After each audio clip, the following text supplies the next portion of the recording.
नमस्कार, शिवदीप स्किल एजुकेसनमा तपाईलाई हार्दिक स्वागत छ। आजको क्लासमा हामीहरू नयाँ पाठ्यक्रम 2079 अनुसार कक्षा 9 को विज्ञान तथा प्रविधि विषयको एकाइ 5 शारीरिक संरचना र जीवन प्रक्रिया अन्तर्गतको पहिलो पाठ 5.1 तन्तु टिस्युको अभ्यास सल्भ गर्नेछौँ। सुरु गरौँ आजको क्लास। अभ्यासको प्रश्न 1 मा भनेको छ तलका प्रश्नको सही विकल्पमा ठिक चिन्ह राइट चिन्ह लगाउनुहोस्। प्रश्न क कोषहरू विभाजन हुने क्षमता भएका तन्तुको प्रकार कुन हो? सही उत्तर हो मेरिस्टमेटिक तन्तु। प्रश्न ख मृगौला र र्याल ग्रन्थीका नलीहरूको भित्री सतहमा हुने तन्तु कुन हो? सही उत्तर हो क्युबोइडल इपिथेलियम अर्थात् क्युबिकल इपिथेलियम। यसै गरी प्रश्न गमा भनेको छ मेरिस्टमेटिक तन्तु बिरुवाको कुन भागमा हुन्छ?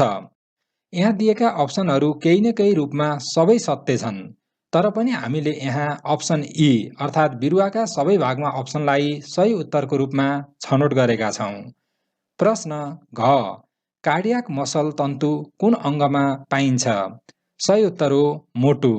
प्रश्न ङ बिरुवाले भास्कुलर तन्तु के कामका लागि प्रयोग गर्छ? सही उत्तर हो पानी र खानाको सञ्चार गर्न। यस प्रकार हामीले प्रश्न 1 लाई सल्भ गर्यौं। अब हेरौं प्रश्न 2। प्रश्न 2 मा भनेको छ कारण दिनुहोस्। कारण लेख्नको लागि हामीलाई 4 वटा प्रश्नहरू दिएको छ। यिनीहरूको उत्तर कर्मैसँग छलफल गरौं। प्रश्न क रगतलाई तरल संयोजी तन्तु भनिन्छ। उत्तर रगत तरल अवस्थामा रहेको हुन्छ, साथै यसले विभिन्न पदार्थलाई शरीरको एक भागबाट अर्को भागमा पुर्याउने कार्यको संयोजन गर्दछ। त्यसैले रगतलाई तरल संयोजी तन्तु भनिन्छ। प्रश्न ख बिरुवाको टुप्पो काट्दा उचाइ वृद्धि हुँदैन। उत्तर बिरुवाको टुप्पो काट्दा उचाइ वृद्धि गर्ने मेरिस्टमेटिक तन्तु जसलाई एपिकल मेरिस्टेम भनिन्छ तिनीहरू पनि सँगै काटिन्छन्, जसले गर्दा बिरुवाको उचाइ वृद्धि हुँदैन। अहिले भने हेरौं प्रश्न ग। प्रश्न गमा भनेको छ लालुपातेको पात चुड्दा सेतो पदार्थ आउँछ।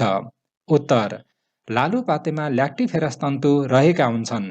यी तन्तुले दूध जस्तो सेतो तरल पदार्थ उत्पादन गर्दछन्, त्यसैले लालुपातेको पात चुड्दा सेतो पदार्थ आउँछ। प्रश्न घ। प्रश्न घमा भनेको छ जाइलम तन्तुलाई जटिल स्थायी तन्तु भनिन्छ। उत्तर जाइलम तन्तु 4 प्रकारका अवयवहरू र मृत कोषहरूबाट बनेको हुनाले जटिल स्थायी तन्तु भनिन्छ। यस प्रकार हामीले कारण लेख्नुहोस् प्रश्नका 4 वटा कारणहरूमा छलफल गर्यौं। अब भने हेरौं प्रश्न 3। प्रश्न 3 मा हामीलाई भनेको छ फरक लेख्नुहोस्। फरक लेख्नको लागि यहाँ 4 वटा प्रश्नहरू दिएको छ। यिनीहरूको उत्तर कर्मैसँग छलफल गरौं। प्रश्न क मांसल तन्तु र संयोजी तन्तु। मांसल तन्तु र संयोजी तन्तुको बीचमा निम्न अनुसार फरक छ। एकातर्फ मांसल तन्तु, अर्कोतर्फ लेखौं संयोजी तन्तु। मांसल तन्तु यो तन्तु मुटुका भित्तामा मात्र रहेको हुन्छ।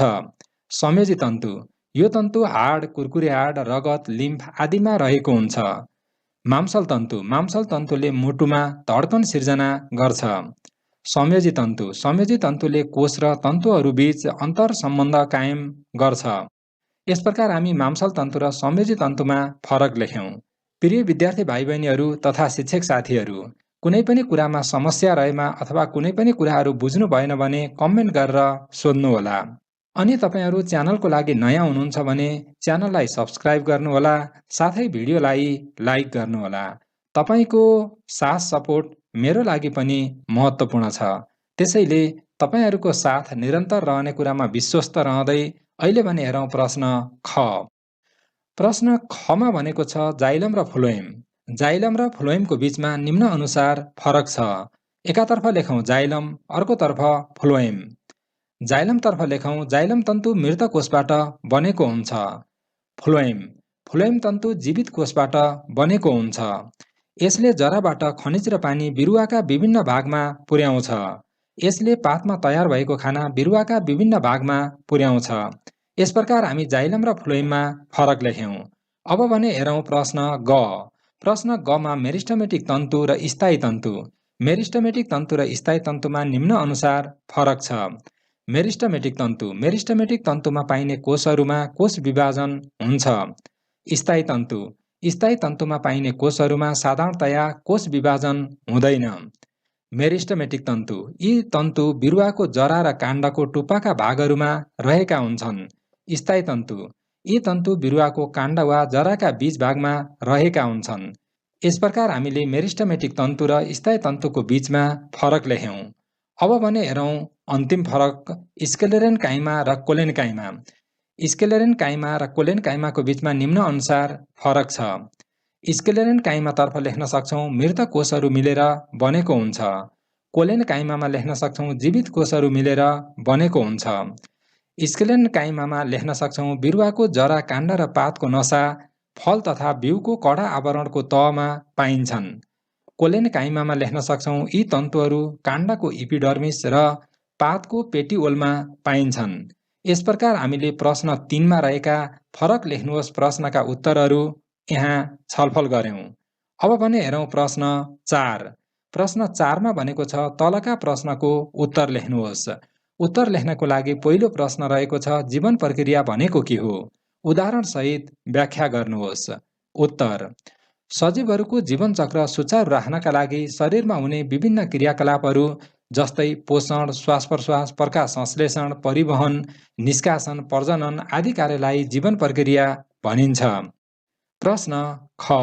प्रश्न खमा भनेको छ वनस्पति तन्तु र जन्तु तन्तुको वर्गीकरणको उदाहरण सहितको कन्सेप्ट म्याप तयार गर्नुहोस्।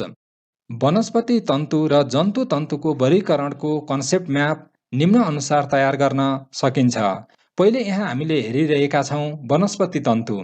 वनस्पति तन्तुलाई दुईवटा समूहमा विभाजन गरिएको छ। एउटा मेरिस्टेमेटिक तन्तु, अर्को स्थायी तन्तु। मेरिस्टेमेटिक तन्तुलाई 3 भागमा विभाजन गरिएको छ।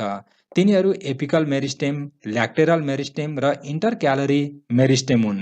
यिनीहरूको उदाहरण अथवा यिनीहरू कहाँ पाइन्छन् भन्ने कुरा तपाईले यहाँ देख्न सक्नुहुन्छ।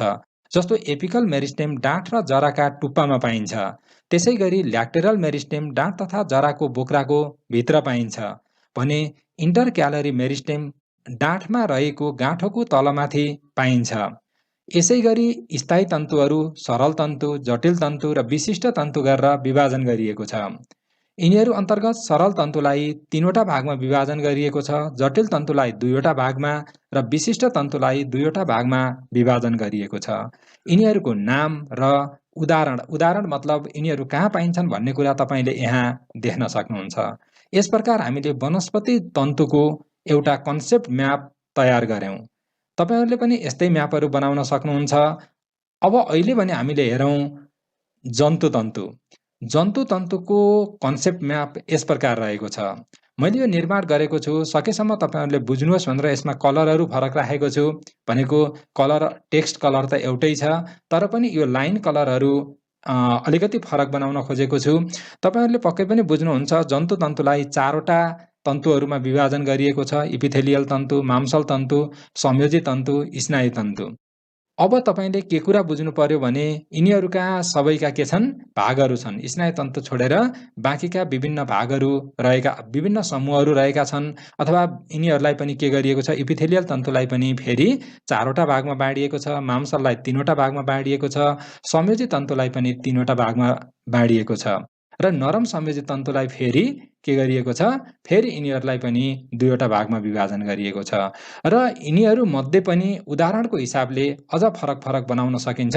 तर तपाईहरुले त्यति तलसम्म जानु पर्दैन जुन किताबमा बनाएको छ। लगभग यति बनाउँदाखेरि यो कन्सेप्ट म्याप पूरा हुन्छ र तपाईले यसलाई हेर्नु होला। कुनै पनि कुराहरू बुझ्नु भएन भने कमेन्ट गरेर सोध्नु होला। मन पर्यो भने भिडियोलाई लाइक गर्न नबिर्सनुहोस् र तपाईहरु जुन कक्षा 9 मा पढ्दै हुनुहुन्छ भाइ बहिनीहरू, तपाईहरुले यो च्यानललाई सब्स्क्राइब गर्नुहोस् कक्षा 9 को लागि, कक्षा 10 को लागि र कक्षा 10 पछि पनि तपाईहरुको व्यक्तित्व विकासको लागि र समग्र तपाईले कुनै पनि एउटा स्किल सिक्नको लागि महत्त्वपूर्ण सहयोगहरू शिवदीप स्किल एजुकेसनको तर्फबाट पाइरहनुहुनेछ। त्यसैले लाइक गर्नुहोस्, सब्स्क्राइब गर्नुहोस् र कमेन्टमा तपाईहरुका सुझाव लेख्दै गर्नुहोस्। कसरी हामी अगाडि बढ्न सक्छौं? तपाईका सुझावहरू यो च्यानललाई अगाडि लैजानको लागि महत्त्वपूर्ण छन्। अब भने हेरौं प्रश्न ग। प्रश्न गमा भनेको छ मेरिस्टेमेटिक तन्तुलाई चित्रसहित वर्णन गर्नुहोस्। सबैभन्दा पहिले हामीले मेरिस्टेमेटिक तन्तुको एउटा चित्र हेरौँ। यो चित्र किताबमा छ। यही किताबलाई मैले यहाँ कट गरेर राखेको छु। तपाईहरुले कपीमा यो चित्रलाई बनाउनु होला। त्यसपछि यसको बारेमा हामीले केही कुराहरू छलफल गरौँ। उत्तर: वनस्पतिको शरीरमा रहेका कोषहरूमध्ये कोष विभाजन क्षमता भएका कोषहरूबाट बनेका तन्तुलाई मेरिस्टेमेटिक तन्तु भनिन्छ। मेरिस्टेमेटिक तन्तुहरू बिरुवाको वृद्धि क्षेत्रमा पाइन्छन्। मेरिस्टेमेटिक तन्तुको मुख्य काम वनस्पतिको वृद्धि विकास गर्नु हो।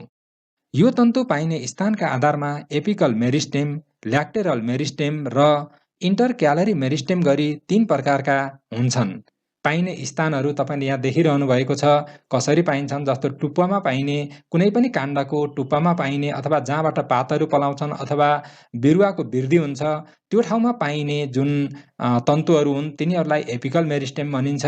त्यसै गरी इन्टरक्यालरी मेरिस्टेम भनेको छ यो एउटा हाँगा छ। यो हाँगाको तलमाथि जुन रहेका मेरिस्टेमेटिक तन्तुहरू हुन् यी तन्तुहरूलाई हामीले इन्टरक्यालरी मेरिस्टेम भनिन्छ भने यो बोक्राको भित्रपट्टिको भागमा रहेका मेरिस्टेमेटिक तन्तुहरू जसलाई हामीले ल्याक्टेरल मेरिस्टेम भनिन्छ।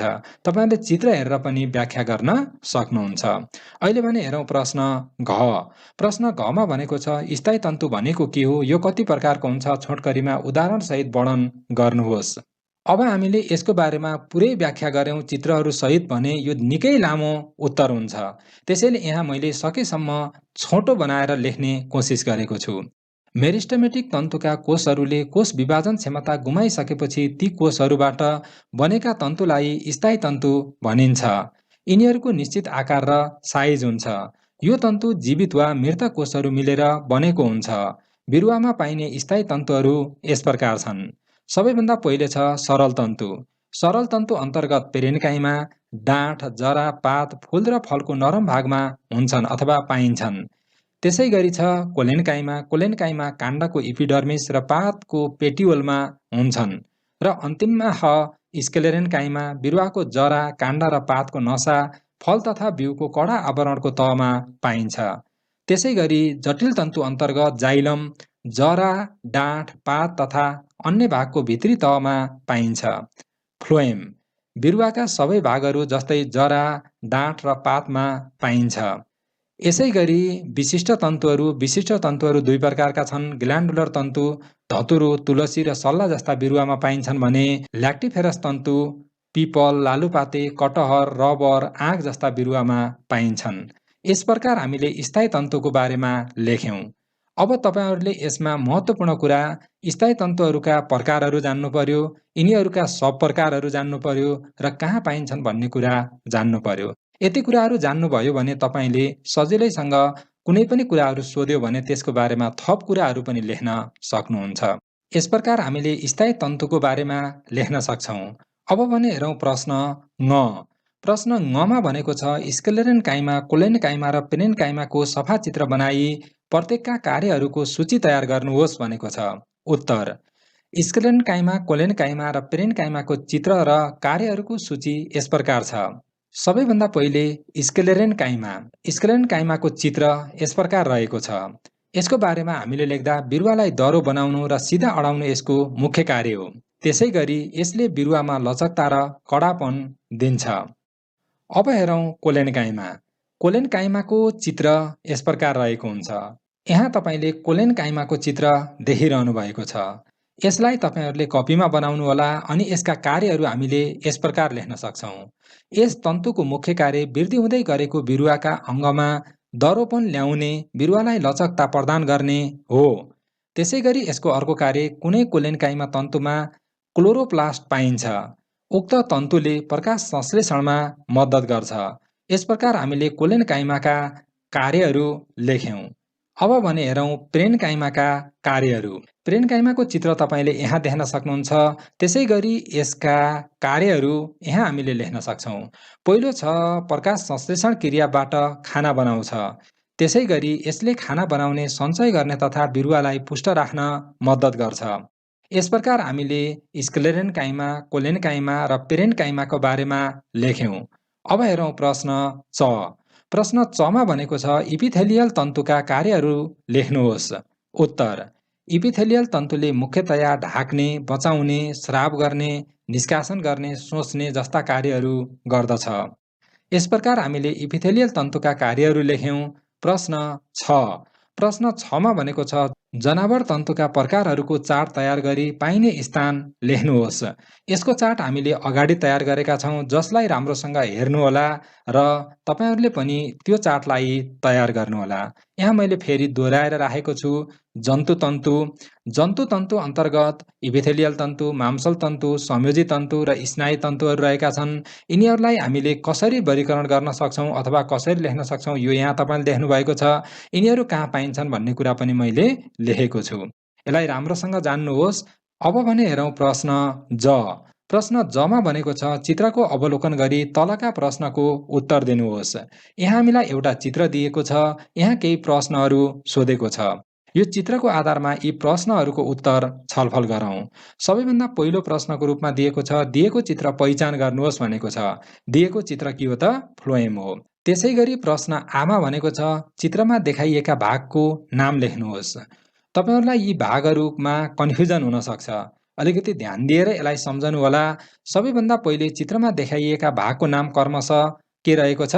क फ्लोएम पेरेन्काइमा, ख फ्लोएम फाइबर, ग सिप ट्युब र घ कम्प्यानियन सेल।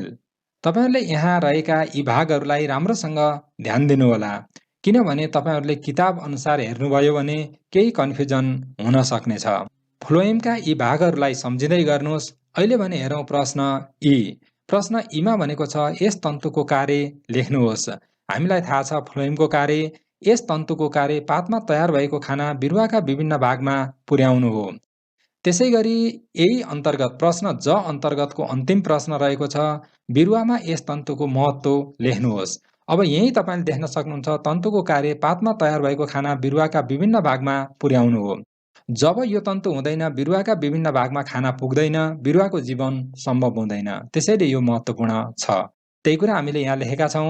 यसलाई तपाईहरुले पढ्न सक्नुहुन्छ, बुझ्न सक्नुहुन्छ। फ्लोएमले प्रकाश संश्लेषणबाट उत्पादित खानालाई बिरुवाका विभिन्न भागमा पुर्याउने काम गर्छ।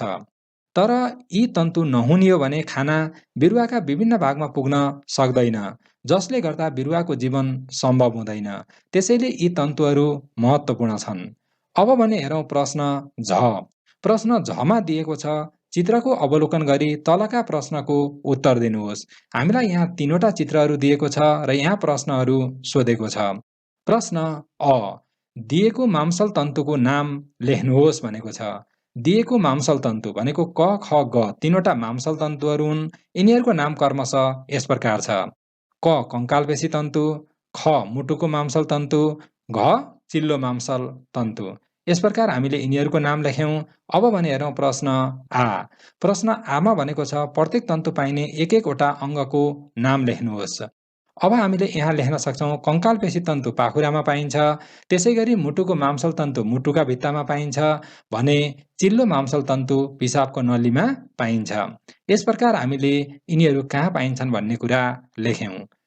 अब प्रश्न ईमा सोधेको छ यी तन्तुहरूका एउटा एउटा कार्य लेख्नुहोस् भनेको छ। अब यिनीहरूको कार्य के हो भने कंकालपेशी तन्तु चाल उत्पन्न गर्छ, त्यसैगरी मुटुको मांसल तन्तु मुटुमा धड्कन सिर्जना गर्छ र चिल्लो मांसल तन्तु पिसाबको नलीमा रहेको चिल्लो मांसल तन्तुले विषाक्त पदार्थहरू हटाउन मद्दत गर्दछ। यहाँ हामीले किन यो कुरा लेख्नु पर्यो भने पिसाबको नलीमा पाइएकोले यो काम गर्ने भयो। त्यसैगरी अन्य ठाउँहरूमा पाइएको छ जस्तो आन्द्राहरूमा पाइएको छ भने पोषक तत्त्व शोषण गर्ने भयो। त्यसैले गर्दा यिनीहरू पाइने ठाउँ अनुसार कार्यहरू फरक हुन्छ। कसको? चिल्लो मांसल तन्तुको। यस प्रकार हामीले प्रश्न झको उत्तरहरू लेख्यौं। अब भने आजको लागि अन्तिम प्रश्न छ य। प्रश्न यमा भनेको छ चित्रको अध्ययन गरी तल दिएका प्रश्नको उत्तर लेख्नुहोस्। प्रश्नहरूको उत्तर लेख्नको लागि हामीलाई यहाँ एउटा चित्र दिएको छ। दिएको चित्रको पहिचान गर्नुहोस् भनेको छ। मैले यहाँ केही उत्तरहरू यता लेख्दैछु किनभने तपाईले यहाँ हेरेर बुझ्नको लागि सजिलो हुन्छ। यहाँ दिएका प्रश्नहरूको बारेमा छलफल गर्नुभन्दा पहिले म तपाईहरुलाई यो चित्रको बारेमा केही कुराहरू बताउन गइरहेको छु। सर्वप्रथम त यो चित्र भनेको के हो भन्दा स्नायु कोषको हो। स्नायु कोषमा मुख्य 4 भागहरू रहेका हुन्छन्, जसमध्ये यसको यो जुन बीज भागमा तपाईले देख्नु भएको छ यो के हो? स्नायु कोष अन्तर्गतको न्युक्लियस हो। त्यसको जुन बाहिर रहेको छ यसलाई हामीले सेल बडी भन्छौँ भने यो जुन बाहिर हाँगाको रूपमा रहेको छ यिनीहरूलाई हामीले डेन्ड्राइट्स भन्छौँ। यो पनि डेन्ड्राइट्स नै हो, तर यसमध्ये यहाँ एउटा सबैभन्दा लामो के रहेको हुन्छ, डेन्ड्राइट्स रहेको हुन्छ, त्यसलाई हामीले एक्जोन भन्छौँ।